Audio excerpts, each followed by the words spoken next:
Hello, and welcome to Storytime with Charles. Today's tale is Robin Hood and the Golden Arrow. In all the land, none was better with a bow and arrow than Robin Hood.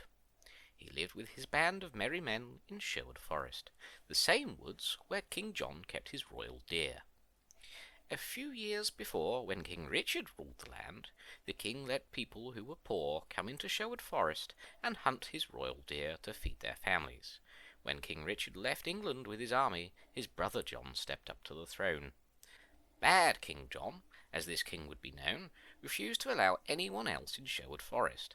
After all, he was the King of England. Shouldn't he hunt his own royal deer whenever he wanted? King John made it known that anyone seen hunting in Sherwood Forest would be seized at once and thrown into prison. When Robin Hood heard about the king's new decree, he was furious. He moved into Sherwood Forest to defy the king's orders. Dressed in green from cap to boots, Robin Hood camouflaged well in the dark leafy woods of the Sherwood Forest. Soon other brave men entered Sherwood Forest too, to join Robin Hood and hunt the royal deer, and that is how the merry men came to be. When rich nobles and dukes passed through the woods, Robin Hood and his merry men would hide. Then in a flash they would jump out onto the richly decorated carriages, rob the treasures, and give the money to the poor. The rich men who were robbed were not happy about this. They complained to King John about what had happened in Sherwood Forest. King John was enraged. It was bad enough that encroachers were defying his orders and hunting his royal deer, but that they were robbing rich travellers too. The king charged the Sheriff of Nottingham with catching Robin Hood once and for all. But the man in green was too quick.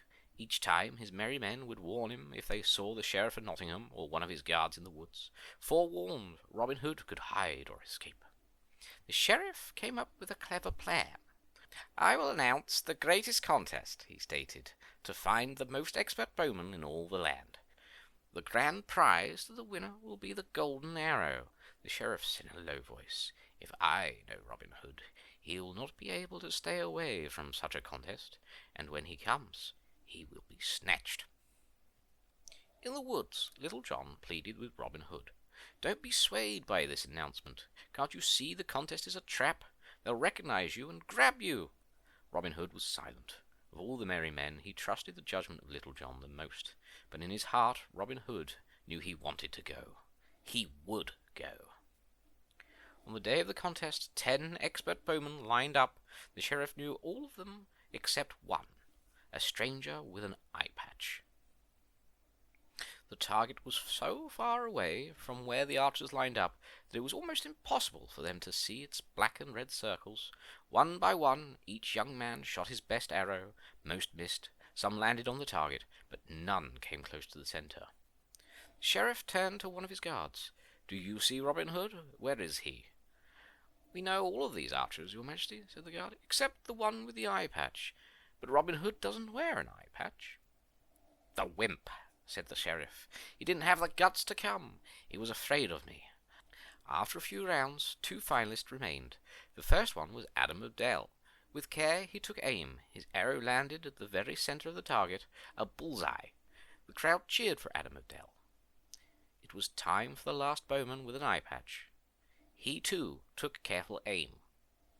His arrow also sailed through the air. It landed right through Adam of Dell's bullseye arrow, cutting it in half.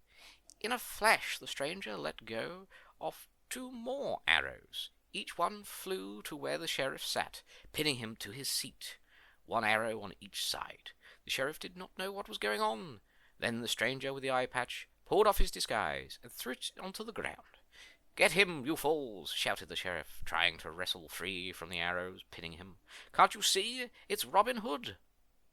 Our hero jumped over the wall to a horse waiting for him and escaped. This tale is one of many adventures of Robin Hood, the most beloved hero in all of England, and one of the most admired heroes in the world. The end.